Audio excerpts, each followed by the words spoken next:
besties. Today we have a special treat. We have Jami here from Jami Ray Vintage. Hey guys. She does awesome like DIYs on painting and furniture redoing, right? Let's lower the expectations. They're pretty average, but there's something you can do. I like to share my information. Yeah, and she's super awesome, but something you didn't know about her is that she can also cook, and she's going to be sharing a very special recipe with us today, which is? Tamales. Yay! Who doesn't love tamales? They're so expensive. You know when they come to your office and they bring a bag of tamales? They're more than $1 for like one single one. I know, right? Or if you buy them at Costco or Sam's Club, they're so expensive, but they're really inexpensive to make. Awesome. So she's going to show us how she does it. So the first thing that we're going to do is prepare which part? The masa. Okay, so let's get started. So we're going to add 2 cups of the tamale mix. If you go to your Mexican food section of the store, they usually have it, and the directions are on the side of the bag in case you forget what they are.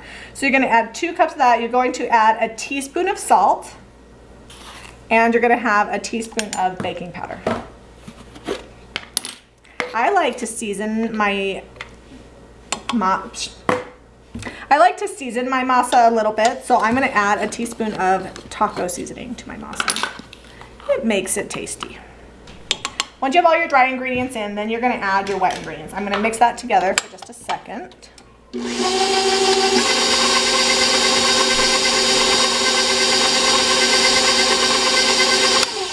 Now it's spread evenly. I'm going to add my broth. This is the pork broth from cooking the pork. I'm going to mix that up, and that is 1 1/3 cups of pork broth.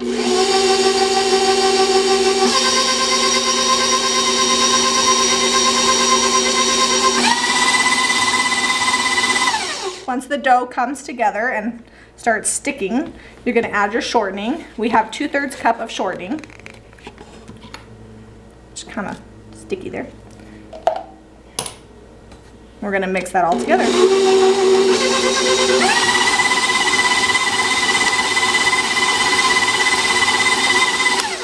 Okay, I like to just bring it together and then be done because you don't want to over mix it and make it tough, and then I let it rest while I'm getting together the filling. Okay, so now we're going to let our masa, is that right? Yeah, the masa, you said the masa. We're going to let it rest, and we're going to get the corn husks ready. Yeah, so all you're going to do is soak them in warm water. It usually takes about 10 or 20 minutes. The directions are on the bag. Okay. Forget, but because these are really dry. These are really dry. They're not pliable. So I only usually start with like half of the corn husks. You probably won't need them all, and they keep for a really long time. Okay, so. and the water, do you soak it in hot water? Yeah, I soak it in warm, like not boiling, but warm water. Okay, now we're going to prepare the filling, which is the meat for our tamales. And we decided to do pork, but you can really do any kind of meat, can't you? Yeah, whatever you have in your freezer. That's the thing about this recipe. You're all broke because you spent all your money on Christmas presents, but you need a really awesome Christmas Eve meal. Just use whatever meat you have in your freezer. Okay, so I just took like a 3-pound roast. I stuck it in my crock pot and let it cook overnight. I put 1 onion and 2 garlic cloves and about 2 teaspoons of salt, and then a little dash of pepper in the crock pot. Let that cook overnight. When I woke up the next morning, it was nice and tender. I just took 2 forks, go ahead and shred it up until it's all finely shred, and in pretty small pieces since we're going to be putting them in the tamales. And then now, we're going to season them a little bit more, right? Yeah, we're going to add some more, and we did add a little bit of the broth. Okay, I put probably 6 cups of water into the crock pot when I cooked it so that we had a lot of broth, and we used that to make the masa, and then we used it to also add some moisture to our meat. Nobody wants dry meat. No way. You're going to have some moist meat there. So what else are we going to put in? Okay, so I'm going to add 2 teaspoons. You know what, that's a lot of meat. We'll do 3 teaspoons heaping of taco seasoning. You know, if a little is good, a lot is better. Yes. And then we're going to taste it and see if it tastes good. So why don't you mix that in there?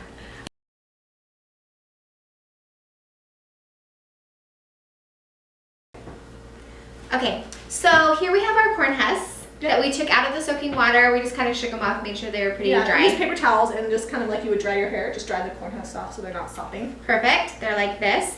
And you guys, that's it. Now we're ready to assemble these and then they'll be done, right? Yeah, it'll be really easy. Okay, so Jami has this cute steamer. Yeah, because that's what we're going to do. We're going to put it in her double boiler with this steamer.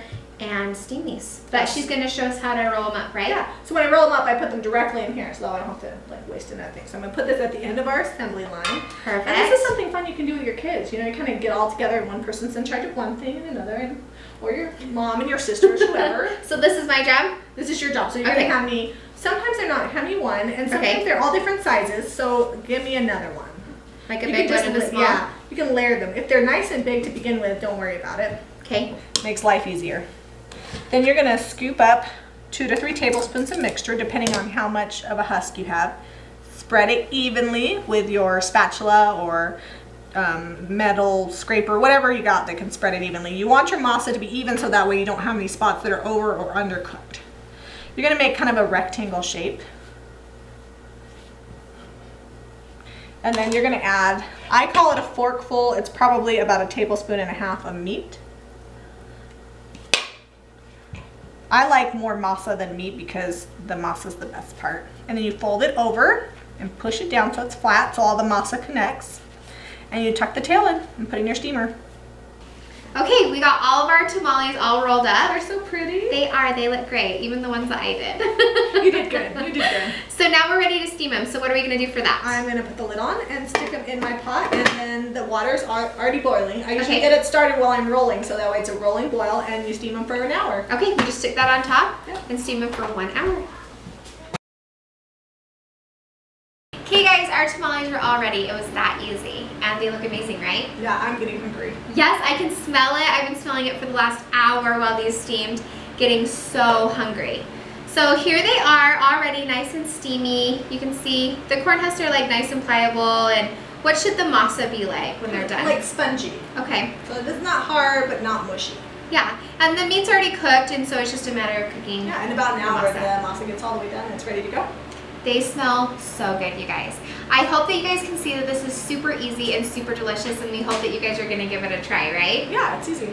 Okay, so anyways, please thumbs up this video. Let us know that you liked it. Please leave us a comment. Make sure that you go and follow Jami Ray Vintage. Go subscribe to her channel. Check out the link below, and I'm gonna post some cute pictures of the awesome furniture and stuff that she's done at the end of this video, so make sure that you stay tuned. Okay, anyways, you guys, make sure you make these tamales and stay tuned for more deliciousness. See you guys. Bye.